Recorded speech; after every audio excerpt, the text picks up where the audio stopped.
halo, selamat datang di Caratronik Channel. Kali ini kita akan membahas mengenai sejarah perkembangan terapi komplementer di dunia ya. Jadi sebenarnya terapi komplementer atau memang terapi tradisional ini sudah ada dari zaman dulu ya. Kemudian bergeser beberapa abad, kemudian terjadi modernisasi, kemudian banyak mulai harus berbasis ilmiah dan terjadi bauran ya antara yang tradisional dengan yang modern konvensional ya. Nah, kita akan bahas sejarah singkatnya dari dunia kemudian sampai ke Indonesia. Nah, terapi komplementer di peradaban kuno itu misalnya contohnya di Mesir kuno itu sudah ada mengenai terapi penggunaan tanaman obat, kemudian aromaterapi, kemudian pemijatan juga ya. Kemudian juga sama di India kuno juga mulai menggunakan sistem pengobatan ayurvedik yang holistik ya, mencakup tubuh, pikiran, kemudian jiwa ya. Kemudian di Cina itu mulai beberapa terapi akupuntur, kemudian herbal dan juga tai chi ya.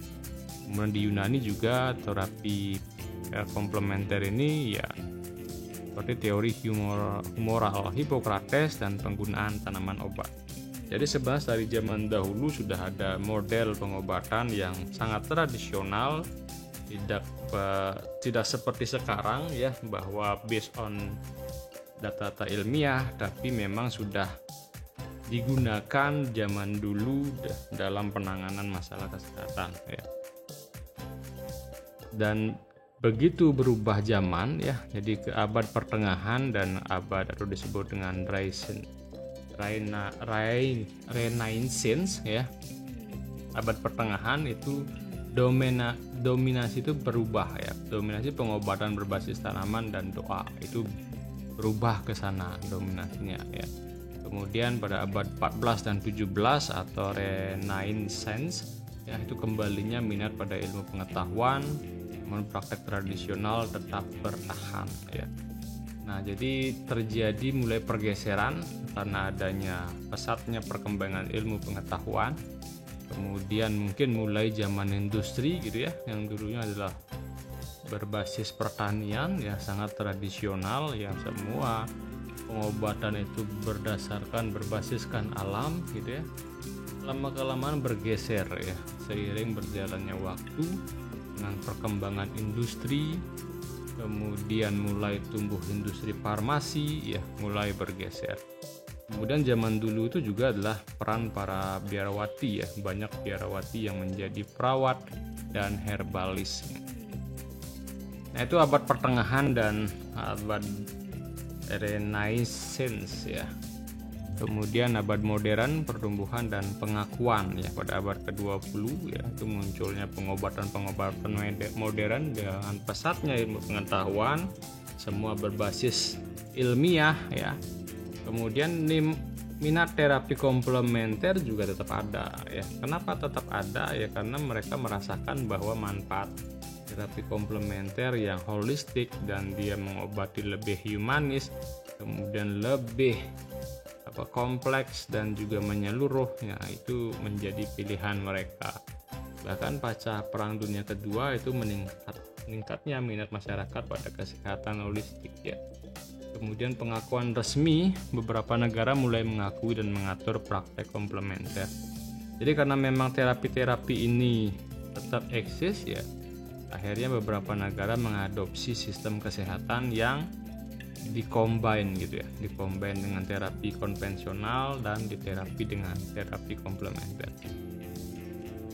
Nah, itu di dunia ya. Kemudian terapi komplementer saat ini yang disebut dengan diversitas, beragam sekali jenis terapi komplementer yang tersedia. Kemudian terjadi integrasi ya, beberapa terapi komplementer diintegrasikan dengan pengobatan konvensional. Jadi pengobatan konvensional itu salah satunya adalah pengobatan yang digabung, combine ya, antara pengobatan medis di rumah sakit kemudian dikombin dengan pengobatan yang konvensional atau terapi komplementer yang tradisional juga ya. Kemudian mulai juga sekarang banyak sekali penelitian-penelitian yang mencoba mengilmiahkan terapi-terapi komplementer ya. Di dunia juga mulai ya ada organisasi-organisasi yang menaungi para terapi komplementer ya. Dan bahkan sampai perawat pun ya, ada perawat holistik, dan di Indonesia juga sudah terbentuk organisasi HPHI ya, jadi Himpunan Perawat Holistik Indonesia ya. Di dunia juga ya ada NCCM ya, itu juga adalah organisasi yang menaungi untuk terapi komplementer di seluruh dunia. Kemudian mulai ada aliran-aliran terapi naturopati, hipnoterapi ya. Jadi banyak sekali jenis terapi komplementer yang kaitannya dengan mind, body, and spirit ya. Jadi seperti itu ya. Nah, itu terapi komplementer ya, dari zaman ke zaman, kemudian sampai saat ini juga masih eksis dan malah dikombinasikan dengan terapi konvensional. Kemudian perkembangan terapi komplementer di Indonesia juga mulai diatur kan dalam peraturan Menteri Kesehatan nomor 15 tahun 2018 tentang penyelenggaraan pelayanan kesehatan komplementer ya. Kemudian juga lebih tinggi ya diatur dalam peraturan pemerintah nomor 103 tahun 2014 tentang pelayanan kesehatan tradisional. Karena memang di Indonesia ini dari zaman dulu itu sudah ada banyak sekali terapi-terapi yang berbasis tradisional ya, dan kita juga Indonesia adalah kaya akan kekayaan alam ya, banyak sekali daun-daunan bahkan obat-obat herbal itu memang sudah dari zaman dulu diakui sebagai obat dan digunakan di masyarakat ya. Cuma sekarang karena adanya industrialisasi ya, itu bergeser, obat-obat herbal sudah distandarisasi ya, bahkan oleh Kementerian Kesehatan sudah dibuatkan tabel daftar obat herbal ya terstandar. Jadi kita tinggal mengikuti itu saja. Kemudian dibuat dalam bentuk kemasan yang sudah dipabrikasi ya oleh perusahaan farmasi dalam bentuk tablet, dalam bentuk kapsul, dalam bentuk sirup, itu juga sudah ada ya. Itu juga adalah sebuah bentuk ya perkembangan terapi komplementer di Indonesia. Kemudian di Bali sendiri itu kita mengenal terapi Usade Bali ya, di mana lontar Usade Bali itu banyak sekali memuat penyakit-penyakit dan juga obat-obatnya yang berbasis alam ya. Jadi di sana memang tidak dijelaskan detail seperti sekarang banyak ada penyakit jantung, penyakit hipertensi gitu ya. Dalam pengobatan Usade itu nggak ada definisi obat seperti itu, masing spesifik seperti diagnosa medis gitu, tidak ya. Tapi hanya berkaitan dengan gejalanya seperti ini, panas ini gini gitu ya. Kemudian obat tradisionalnya apa, ada daunan yang dia ambil apa ya, jadi seperti itu. Kemudian di Bali sendiri peraturan terapi tradisional di Provinsi Bali itu diatur melalui Pergub ya, Peraturan Gubernur Bali nomor 55 tahun 2019 tentang pelayanan kesehatan tradisional Bali. Nah, makanya sekarang di Bali di rumah sakit, kemudian juga beberapa puskesmas itu sudah mulai ada klinik komplementer. Walaupun ketika sudah ada klinik komplementer mungkin sedikit atau mungkin belum banyak sekali yang masyarakat yang ke rumah sakit nyari klinik komplementer gitu ya. Karena biasanya kalau masyarakat ke rumah sakit pasti adalah berobat ke klinik-klinik dokter spesialis gitu ya, karena sudah mulai mereka lebih banyak lagi. Kalau zaman dulu orang kalau sakit itu sedikit sekali ke rumah sakit, sekarang udah semua nyari dokter spesialis dan juga pergi ke rumah sakit untuk masalah kesehatan ya. Nah, walaupun masih juga ada terapi-terapi yang berbasis tradisional ya, dan bahkan untuk keperawatan sendiri beberapa perawat juga sudah membuatkan klinik home care komplementer ya. Jadi seperti itu ya. Karena emang kalau kita sebagai perawat tidak ada lagi yang bisa kita lakukan untuk bisa kita buka praktek mandiri kecuali komplementer ya. Selain rawat luka yang sudah sering berjamur di mana-mana terkait klinik rawat luka.